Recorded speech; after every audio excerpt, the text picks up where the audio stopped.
मानव कुल में समाधान के अनंतर स्वावलंबन की बात आती है। स्वावलंबन का जो मूल रूप होता है, परिवार की आवश्यकता उसका मूलभूत मैंने स्वरूप है। परिवार की आवश्यकता से अधिक उत्पादन करना, इसी का नाम है स्वावलंबन। तो आवश्यकता से अधिक उत्पादन करने का जो अर्हता जो है, जो परिवार में इसीलिए रहता है, हर एक मनुष्य में जीवन शक्तियाँ, अक्षय बल, अक्षय शक्तियाँ होने के आधार पर आवश्यकता से अधिक उत्पादन करना सहज संभव है, जिससे मानव कुल में समृद्धि की बात शुरुआत हो सकती है। कम से कम परिवार में ये बात को हर एक परिवार में इस बात को परीक्षण किया जा सकता है और प्रमाणित किया जा सकता है।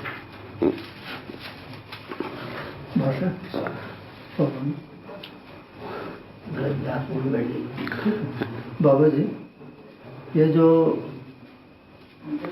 मनुष्य के जीवन का बहुत महत्वपूर्ण जो मुद्दा है, खासकर आज के ज़माने में रोजी रोटी का भय, और वह भय मनुष्य को बहुत प्रकार से करने योग्य कामों को करने नहीं देता, पर बहुत सारे न करने लायक जो काम है, चोरी, भ्रष्टाचार, दबाव, कुंठा, उसको करने की बाध्यता हो जाती है। तो आज का आदमी, आज की जो भारतीय परिस्थितियां हैं, उसमें स्वावलंबन के क्रम में क्या कर सकता है, स्वावलंबन का स्वरूप क्या है, आज हम उसको व्यवहार रूप में उतार के रोजी रोटी के भय से किस तरह मुक्त होकर सच्चाइयों की तरफ गतिशील हो सकते हैं। उसके बारे में भी बात हुई। ये हर परिवार में एक आवश्यकता का एक सीमा बनती है, और ये स्वावलंबन तभी सार्थक होता है जब समाधानित होते हैं आदमी। भारतीय परिस्थिति हो व अभारतीय परिस्थिति हो, इसमें इसको कोई मतलब नहीं रखता। स्वावलंबन समाधान के बाद संभावित हो जाता है, और उसका शुरुआत यही होता है, परिवार की निश्चित आवश्यकताएं होते हैं। परिवार में जितने भी भागीदार रहते हैं, प्रत्येक व्यक्ति ही परिवार की आवश्यकता से अधिक उत्पादन करने योग्य हो रहते हैं, क्योंकि समाधान संपन्न होने के बाद इस प्रकार की स्थिति बनती है। उसका दूसरा बहुत ही आश्वस्त होने की बात यह है, आज भी उत्पादक जो होते हैं, ये धरती में 10% से 15% आदमी उत्पादन करते हैं, बाकी सब लोग खाए रहते हैं। आज भी वैसे ही है, किंतु इसमें हम इसको नहीं अनुभव कर सकते हैं। जो समृद्धि को अनुभव इसीलिए नहीं कर सकते हैं, हम समाधानित नहीं हैं। हाँ, मूल में ये है। समाधानित होने के उपरांत मनुष्य में स्वाभाविक रूप में समृद्धि का अनुभव करने का स्वाभाविक गुण पैदा हो जाता है, और समाधान में समृद्धि सहयोगी है। हाँ। साथ साथ अथवा दूसरा विधि भी सोचा जा सकता है, समाधान के अनंतर समृद्धि भावी है, ऐसा सोचा जा सकता है। तो संग्रह सुविधा विधि से भी हम समृद्ध नहीं हो पाते हैं। दूसरा, ये भक्ति विरक्ति विधि से भी समृद्ध नहीं हो पाएंगे। ठीक है, तो समाधान समृद्धि ये इसका शुरुआत, ये प्रत्येक परिवार में इसको परीक्षण कर देखा जा सकता है। जिसको हमने स्वयं परीक्षण कर देखा है, तो इसमें कोई तकलीफ नहीं होती है। थोड़ा सा अपने मन को एक सजाने की बात है। ये मन सज गया माने ठीक हो गया। मन में सजने का मतलब है क्या है, दीनहीनता से मुक्ति पा जाए, माने पराधीनता की सबसे बहुत अच्छी चीज है, इसको हम मान के रखे रहते हैं, उससे मुक्ति पाना जरूरत है। तो समाधानित हुए बिना आदमी की स्वावलंबन को अनुभव करने की अर्हता नहीं हो पाती है। जबकि सारा बहुत परिश्रम करते ही हैं, करने के उपरांत भी समृद्धि का अनुभव नहीं होता है, भ्रमवश। और वही बस समझदार होने के पश्चात समाधान होता ही है। समाधान के आधार पर हम समृद्धि का अनुभव करते ही, ये करने का अधिकार बनते ही है। साधारण बात है ये। इसको बाबा जी, ये जो जटिल सवाल है, उसका एक पहलू है कि समाधान के अनंतर तो एक बहुत बढ़िया समृद्धि का अनुभव भी होगा, स्थिति भी बनेगी। लेकिन अभी आदमी जहाँ पे खड़ा है दीनता में, वहां से उसको समाधान तक पहुंचते तक की यात्रा में स्वावलंबन का क्या ये उसमें स्वावलंबन की अपेक्षा ही एकमात्र विधि रहती है।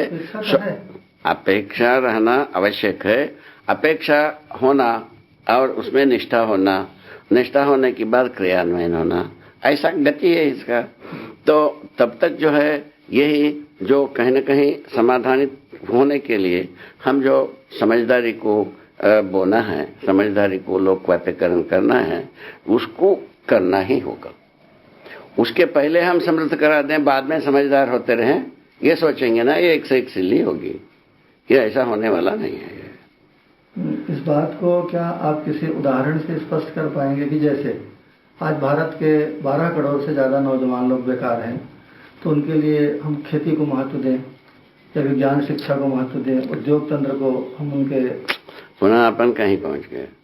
ये तो महत्व को देने वाले भाषण, देखिए महत्व को देने वाले भाषण तो हर दिन होते ही है, उससे बात बनता नहीं है, उससे कुछ भी नहीं बनता है समझदारी से। समझदारी को अभी कोई शिक्षा दे नहीं पा रहा। दीनहीन बनाना, बेकार बनाना, सेक्सली बनाना और कुछ भी नहीं है तो उसके पश्चात अपने आप में मनमानी करने के लिए छोड़ देना, वो अंततोगत्वा छाती का पीपल होना, यही आज तक देखा गया है। तो शिक्षा में ना तो दिशा है ना लक्ष्य है। उसके बाद आप कहते हो ये बेगार आदमी, बेगार बनाने के लिए ही पढ़ाया गया है। माने आदमी बेगार हो, है ना, अपराधी हो, संघर्ष हो, मरे, कटे, इसी के लिए तो पढ़ा करके छोड़ देते हैं। और क्या करेंगे कि इसी विधि से है ही है। ये बहुत साधारण है, ये होना ही है। समाधान शिक्षा अपने पास नहीं है। समाधान शिक्षा में स्वावलंबन समाहित और समझदारी के लिए सहअस्तित्ववादी शिक्षा की आवश्यकता है। सहअस्तित्ववादी शिक्षा में ये समाधान आता ही है। समृद्धि के लिए रास्ता, दिशा, कोण सभी समीचीन हो जाता है। समझदारी के बिना आदमी स्वावलंबी होगा ही नहीं, कोई नहीं हुआ आज तक तो हुआ नहीं। बाबा जी ये जो बोल रहे हैं आप, ये तो जब परंपरा हो जाएगी समाधान की, वो तो परंपरा होने के लिए काम करो। नहीं, उस स्थिति की बात बोल रहे हैं। आज वर्तमान में जिन परिस्थितियों में है, जो परिस्थितियों में है उसी परिस्थिति में आदमी समझदार होने का गेट खुला है। देखो उसका क्रम बताइए ना थोड़ा सा। क्या क्रम होता है? शिक्षा विधि से समझदार होना, और कौन सा क्रम? कहाँ बैठे हो अभी तक? वो शिक्षा भी लॉन्च नहीं हुई बाबा जी। क्या अभी माने स्थापित नहीं हुई है। जब स्थापित होगी उसके बाद रोना धोना कर ही रहे हैं, जैसा कर रहे हैं वही करेंगे। चोरी चमारी जान मारी जो होना है वो करेंगे।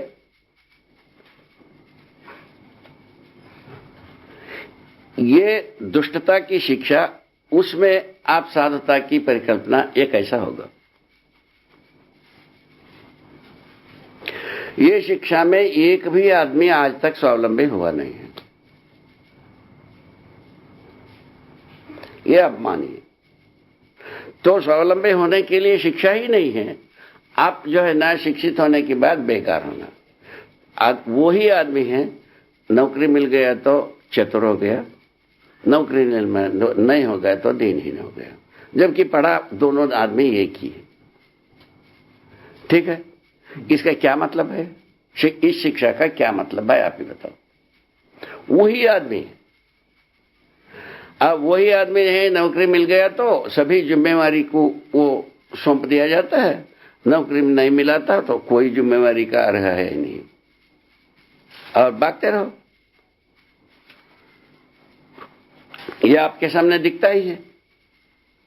फिर क्या है इसमें? तुरंत जो करने योग्य है, जो यदि किसी के पास मादा हो, आदमी को समझदार बनाया जाए। दरिद्रता से, दीनता से, हीनता से, दुष्टता से छूटने की रास्ता समझदारी से निकलती है। दूसरा कोई विधि से आप सोचेंगे तो सब वृथा है, मगजमारी है, इसके अलावा कुछ नहीं होता। अच्छा, दूसरी विधि से कोई कुछ कर देना चाहते हैं, वही आजकल से आई हुई भूखे को दाना दे दिया, नंगे को एक कपड़ा दे दिया। यदि ये तो कोई चीज बनता नहीं है। ये सब चीजें बेकार बात है। ये तो परंपरा ने वो सब कर कुरा करके क्षत विक्षत हो चुका है। इसीलिए यदि स्थायी हल चाहिए वो समझदारी परंपरा ही होगा। समझदारी के अनंतर ही समाधान होगा। समाधान ही है वो रास्ता, वो स्वावलंबन होने की रास्ता। समाधानित बुद्धि के बिना काहे को स्वावलंबी होगा भाई आदमी? कैसा होगा?